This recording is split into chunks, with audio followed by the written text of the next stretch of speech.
Before we begin, if you're listening to this alone at night, you're exactly where you should be. Subscribe and turn on notifications for more true horror stories, disturbing encounters, and unexplained events uploaded every day.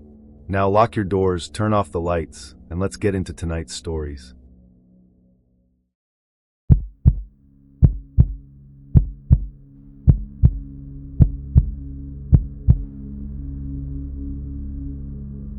The first photo wasn't scary. It was confusing. A blurry picture of a street. No message. No explanation. No context. Just a photograph sent from an unknown number. I assumed it was a mistake. A wrong number. Someone texting the wrong contact. Then another photo arrived. Then another. Then another. And after the fifth image, I realized something terrifying. Because every photo had one thing in common. They were all getting closer to my house. This happened in September of 2023. At the time, I lived outside Indianapolis, Indiana. I was 28 years old, worked remotely, lived alone, and rarely received texts from people I didn't know. The first message arrived on a Thursday afternoon. Unknown number. No text. Just a photograph. The image showed a residential street. Nothing unusual. No people. No vehicles. Nothing threatening. Just a street. The realization immediately felt strange, but not alarming. People send wrong texts all the time. Reasonable explanation. I ignored it. Several hours later, another image arrived. Again, no message. No explanation. Just a photograph. This time, the image showed a small park. My stomach tightened slightly, because I recognized it. The park sat roughly 3 miles from my house. Still, coincidence? Maybe. The following day, another photo arrived. My blood immediately ran cold, because this one showed a grocery store. The grocery store I visited every week. The realization genuinely unsettled me, because now the locations felt connected. Very connected. I replied, asked who it was. No answer. Hours passed. Nothing. Then another photo arrived, and this one terrified me, because it showed my gym, taken from across the parking lot. My stomach immediately dropped. The realization hit instantly. The locations weren't random. Someone was deliberately sending places connected to my life. The fear began growing. Slowly. Relentlessly. Still, I tried convincing myself there was a reasonable explanation. Maybe a prank. Maybe a friend. Maybe. Then Saturday night arrived. Around 10:30 p.m. My phone buzzed again. Another photograph. My blood immediately turned to ice, because the image showed my street. The exact street where I lived. The realization genuinely terrified me. I stared at the photo, zoomed in, examined every detail. The image had clearly been taken recently. Very recently. The fear became overwhelming, because now somebody wasn't sending random locations. They were approaching my home. The following morning, another image arrived. And this one made me physically sick, because it showed my house. Not from Google Maps. Not from real estate websites. A fresh photograph, taken from across the road. My vehicle sat in the driveway. My porch light appeared in the frame. Everything looked current. Everything looked real. The realization instantly changed everything. I called police. Immediately. Reports were filed. The number was documented. Investigators reviewed the messages. Unfortunately, the number originated from a prepaid service. Little information existed. The investigation stalled. Then the photos continued. And somehow they became worse. Because now they showed details. My mailbox. My front porch. My backyard fence. Small details. Specific details. Details only visible from close range. The realization genuinely frightened me. Because somebody wasn't just near my house. They were walking around it. The fear became unbearable. Then one evening another image arrived. The image showed my living room window. My blood instantly turned to ice. Because the lights were on. And visible inside the frame was me, sitting on the couch. The realization hit harder than anything before. Someone had photographed me, without my knowledge, without my awareness. The fear became absolute. Police increased patrols. Security cameras were installed. Additional reports were filed. Then finally, investigators caught a break. A neighboring security camera captured a vehicle repeatedly driving through the area. The investigation expanded, and eventually authorities identified a suspect. Someone connected to multiple stalking complaints. someone known for anonymously contacting strangers online. Thankfully, the text stopped afterward. Completely. No more photographs. No more messages. Nothing. The story should have ended there. Mostly it did. But one detail still bothers me. Because investigators later recovered deleted messages from the suspect's device. Messages never sent. Photographs never delivered. One image stood out immediately. An image taken days before the first text. The image showed my house. My blood immediately ran cold. Because it proved something terrifying. The photos weren't documenting an approach. The sender had already found my house before the messages ever started. Everything afterward was simply letting me know they knew where I lived. And that realization still keeps me awake.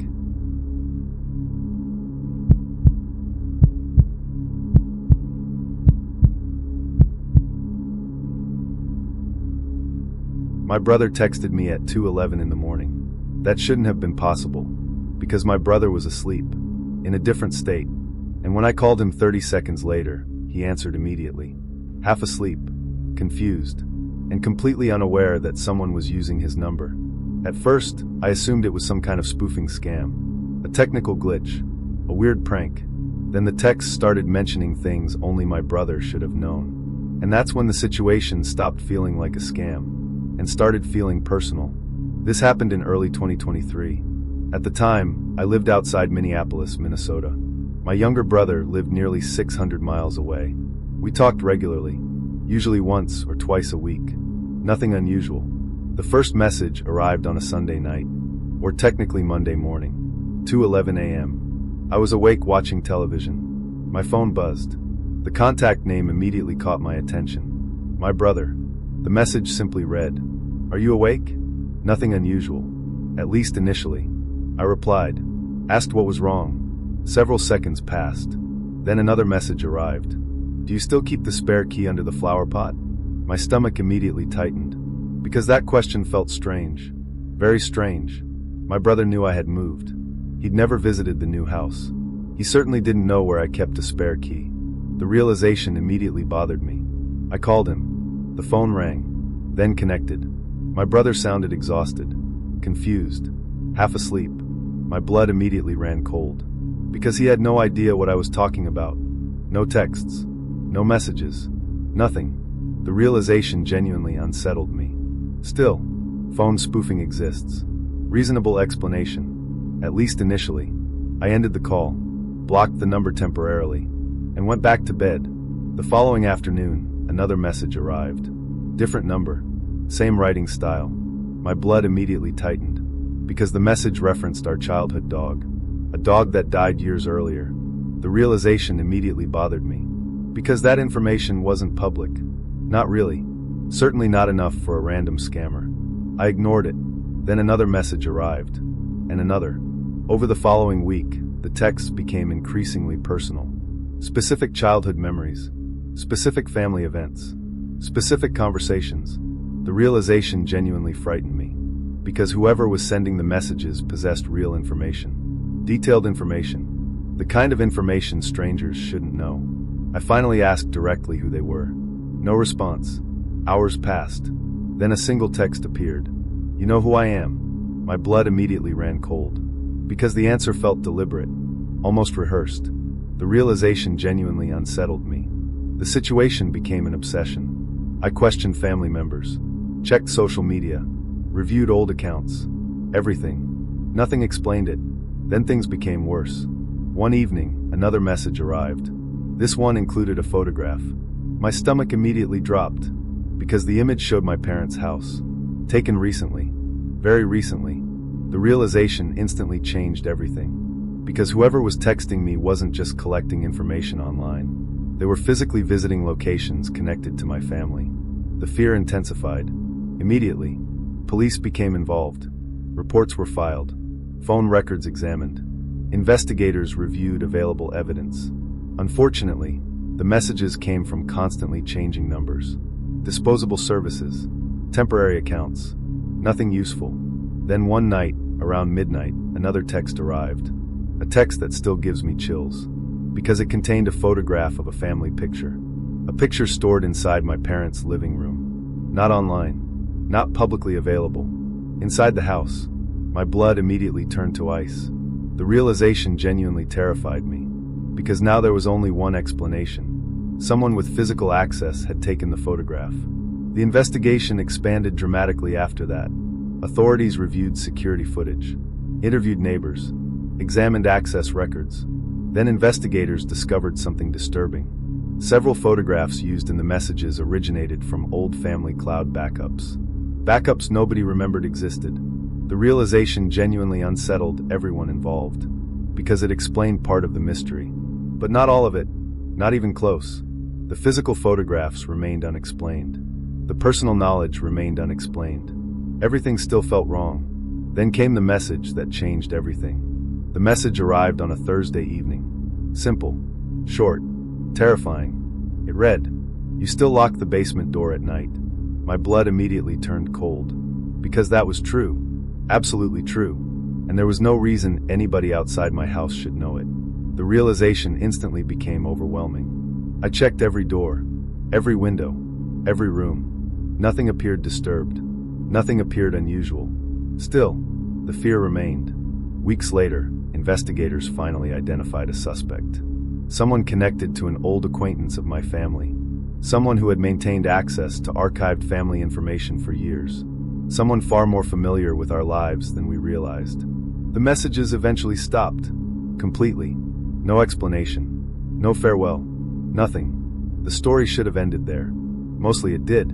But one detail still bothers me. Because during the investigation, authorities recovered deleted drafts from one of the devices used to send messages. Dozens of unfinished texts. Dozens of notes. Most were meaningless. Then investigators showed me one draft. A draft never sent. A sentence that still keeps me awake. The sentence read, "He trusted the number." Those 4 words have haunted me ever since. Because they suggest something terrifying. Not that the sender wanted money.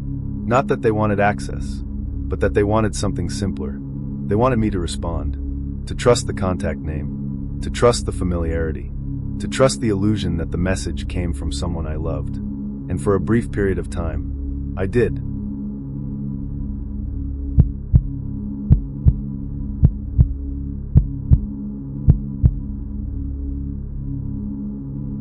The first text arrived less than an hour after I activated the phone. That alone wasn't unusual. New numbers often receive messages intended for previous owners. Billing reminders. Spam. Wrong numbers. It happens all the time. The problem was that these messages didn't sound like wrong numbers.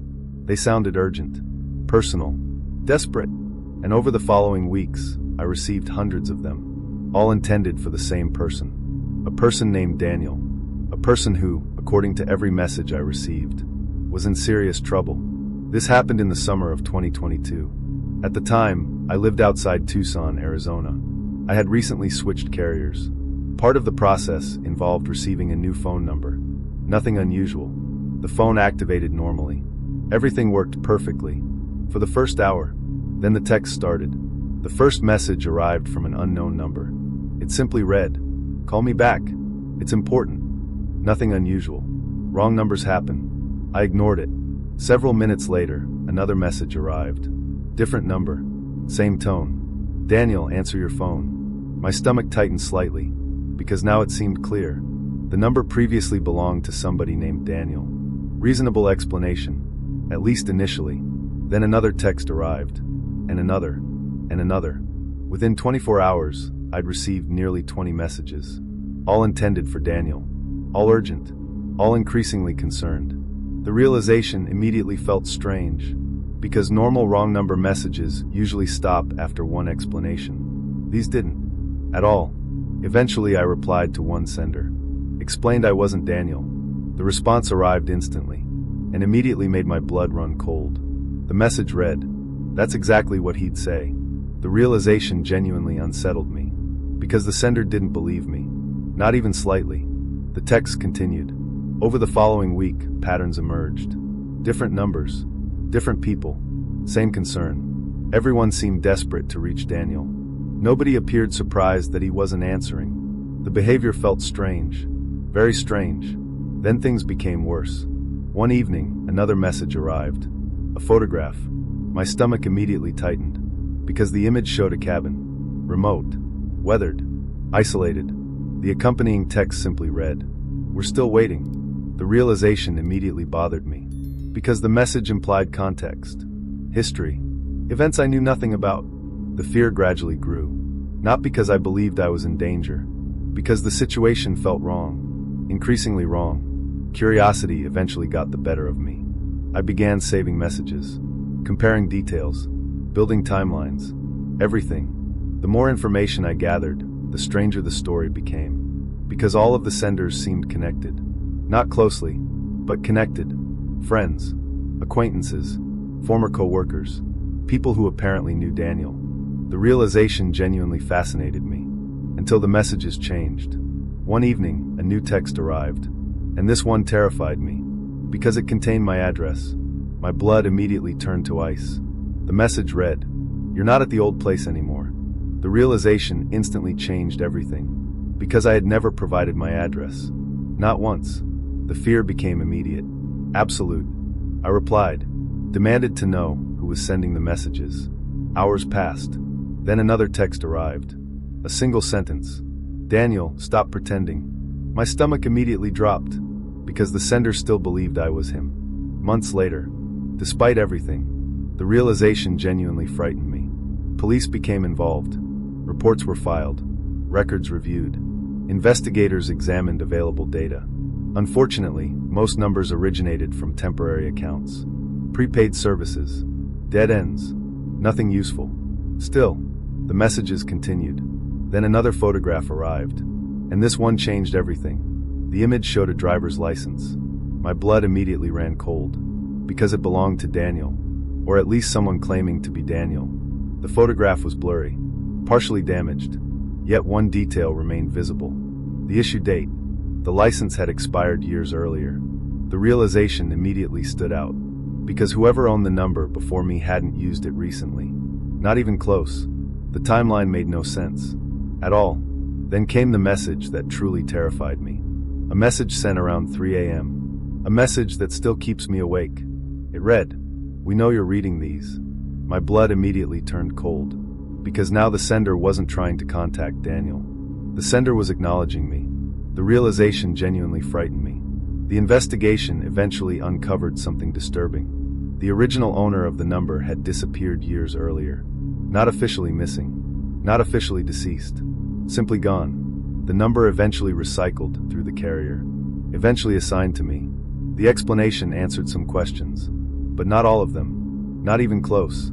The messages continued for several more months, then suddenly stopped. Completely. No warning. No explanation. Nothing.